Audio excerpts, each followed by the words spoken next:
Abraham and Sarah, waiting on God's blessings when it feels delayed.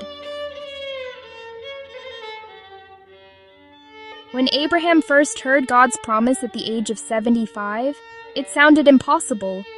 Your family will be as countless as the stars. God spoke this long before Abraham ever had a child. And Sarah? She laughed at the idea of holding a baby of her own. She was already well past childbearing age. Time passed after God made this promise to Abraham. Months, then years, then decades. And Sarah's smile slowly changed. It didn't disappear, just faded into something quieter. Hopelessness. Has God ever made you a promise, and it was so long that you start wondering if maybe you heard God wrong? Abraham understood that feeling too. He held on to the promise most days. But even he had nights where he looked at the stars in the sky and thought, Lord, when? The waiting got heavy, hard, lonely.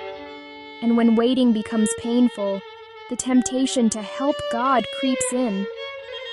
That's when Sarah had an idea, one born out of fear, not faith. She said, maybe God wants us to build a family, another way. And Abraham agreed.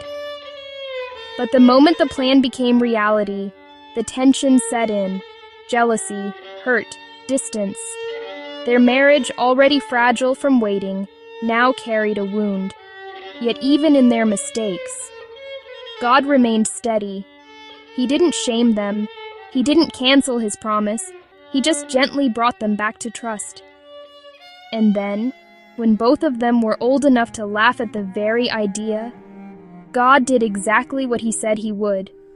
Sarah held a son, laughed again, not from disbelief, but from joy. A reminder that sometimes God waits until the promise looks impossible, so that when it comes, you know it was him all along.